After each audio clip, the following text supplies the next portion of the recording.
Welcome friends, welcome to my channel Chatpatu Kathiyawad. આજે આપણે ઘરઘંટી વિશેની એક ટિપ્સ લઈને આવ્યા છીએ। આપણે બધાય ઘંટીને સાફ તો રાખતા જ હોઈએ છીએ, પણ ઘણો સમય ક્યારેક વીતી જતો હોય તો એની અંદર ધનેડા અથવા તો ઈયળ પડી જતા હોય છે। તો એવું ન થાય એ માટેની ટીપ આપણે લઈને આવ્યા છીએ। અને 6 મહિના 2 મહિના કે વર્ષ દિવસ સુધી પણ જો ઘરઘંટી પડી રહે તો એમાં બિલકુલ પણ ધનેડા ન પડે અને આવી સરસ ઘંટી ચોખ્ખી રહે અને જરાય પણ લોટ ન ઉડે એવી ટીપની સાથે આપણે વિડીયોની શરૂઆત કરીએ। તો પહેલાં તો ઘંટી નું જે બ્રશ આવે છે એનાથી તો આપણે ઘંટી ક્લીન કરતા જ હોઈએ છીએ, પણ એ સિવાયનું જો આવું બ્રશ ટૂથ બ્રશ આપણે જેને કહીએ છીએ એ બ્રશથી જો તમે ઘંટી ક્લીન કરશો ને તો આ રીતે લોટના જેટલા ઝીણા ઝીણા કણ હશે એ બધા જ કણ છે એ સાફ થઈ જશે। મિત્રો, આ સિવાય પણ બીજું કોઈ પણ ટીપ જો તમારી પાસે હોય ઘંટીને ક્લીન કરવા માટેની તો એ ટીપ તમે મને કહી શકો છો કમેન્ટ દ્વારા। એટલે કમેન્ટ કરીને તમે બીજી ટીપ પણ મને કહી શકો છો કે પારુલબેન તમે આ ટીપનો યુઝ પણ કરી શકો છો। ત્યારબાદ જ્યાંથી ઘઉં આવતા હોય છે ત્યાં પણ આ રીતે કટરને ફેરવતા જવાનું અને આ રીતે બ્રશ વડે આપણે એને ક્લીન કરતા જવાનું અને ઝીણો ઝીણો જે પણ લોટ ચોટેલો હોય ફરતી કોરતી આ બ્રશ વડે આપણે ક્લીન કરી શકીએ છીએ। તો આ રીતે આપણે ઘંટી સરસ રીતે ક્લીન કરી શકીએ છીએ। હવે અહીંયા આપણે એક બીજી ટીપ પણ લઈને આવીએ છીએ કે ઘણા ગૃહિણીઓની એવી ફરિયાદ હોય છે કે લોટ વધુ પડતો ઉડતો હોય છે, એનું આપણે શું નિવારણ લાવી શકીએ? આ ચારેય ખાના એને લીધે ભરાઈ જતા હોય છે, તો એવું ન થાય એ માટે આપણે શું કરી શકીએ? તો જનરલી આપણે કઈ રીતે ઘઉં દળીએ છીએ ત્યારે આપણે કઈ રીતે સેટ કરીએ છીએ એનો ડબ્બો એ આપણે પહેલાં જોઈ લઈએ અને ત્યારબાદ હું તમને બતાવીશ કે કઈ રીતે તમારે ડબ્બો સેટ કરવો કે જેને કારણે આપણે લોટ ઉડી ન જાય। તો નોર્મલી આપણે જ્યારે ઘઉં દળીએ છીએ ને ત્યારે આ રીતનો ડબ્બો આપણને આપેલો હોય છે અને આ રીતની એક પ્લાસ્ટિકની રિંગ પણ આમાં આપેલી હોય છે।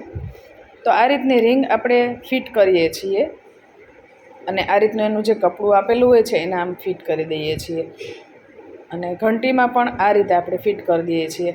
પણ આપણને એ ખ્યાલ નથી હોતો કે આ જે રિંગ હોય છે ને પ્લાસ્ટિકની રિંગમાં આ રીતની તડ જે રહી જતી હોય ને એને લીધે લોટ છે એ ઉડતો હોય છે। તો એવું ન થાય એ માટે થઈને આપણે શું કરી શકીએ એ આપણે જોઈ લઈએ।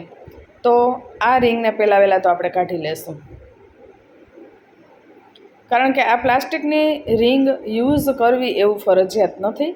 તમે આની જગ્યાએ આ કાપડમાં રબર નાખીને તમે બીજું કપડું સીવીને પણ તમે યુઝ કરી શકો છો અને મારી જેમ જો મારી ઘંટીમાં હું આ કપડું યુઝ કરી શકું છું, એ સિવાય જો તમારે આ કપડું ફિટ ન થતું હોય ડબ્બામાં તો તમે બીજું કાપડ સીવીને પણ આનાથી થોડું મોટું માપ રાખી અને ઉપર અને નીચે આ રીતે રબર રાખી અને કમ્પ્લીટ જો ફરતી કોરથી ડબ્બો છે એકદમ પેક થઈ ગયો છે, તમે જોઈ શકો છો મિત્રો। તો જરાય પણ લોટ નહીં ઉડે અને ઉપરથી પણ ફિટ રબર પેક કરી દેવાનું છે, જેને કારણે જ્યારે પણ તમે ઘઉં દળશો ત્યારે લોટ બિલકુલ નહીં ઉડે। મિત્રો, આ ટીપ તમને કેવી લાગી છે કમેન્ટ સેક્શનમાં કમેન્ટ કરી અને જરૂરથી કહેજો।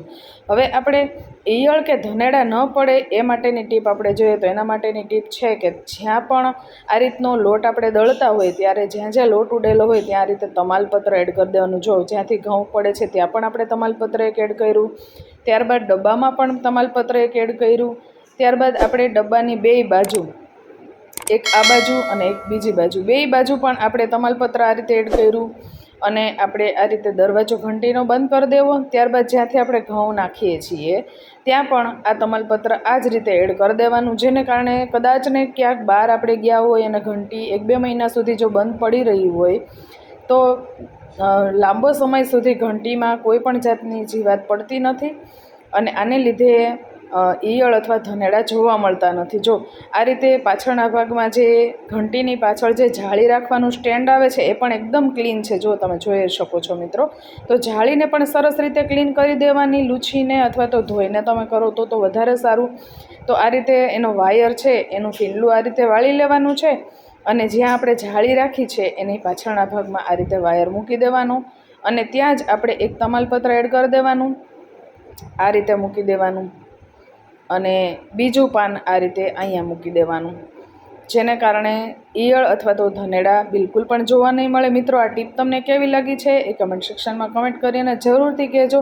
અને આ સિવાય બીજી કઈ ટીપ તમે મને આપી શકો છો કે ઘંટી સાફ કરવામાં આ ટીપ ખૂબ જ ઉપયોગી છે, તો એ પણ તમે મને કમેન્ટ કરીને જરૂરથી કહી શકો છો. મિત્રો, આ વિડીયો તમને કેવો લાગ્યો જરૂરથી કહેજો. અને વિડીયો ગમે તો લાઇક કરજો અને આપના ગ્રુપમાં શેર કરી દેજો. અને ચેનલ પર જો નવા હોય તો સબસ્ક્રાઈબ કરી બેલ આઇકન દબાવી ઓલ દબાવી દેશો, જેને કારણે આવા નવા વિડીયોના નોટિફિકેશન આપ સુધી મળતા રહે. તો ઘરઘંટી સાફ કરવાની આ ટીપ આપને ગમી હોય તો કમેન્ટ જરૂરથી કરી દેજો. અને ફરીવાર આવા નવા વિડીયો તમારા સુધી લઈને આવીએ ત્યાં સુધી જય સોમનાથ, જય માતાજી મિત્રો.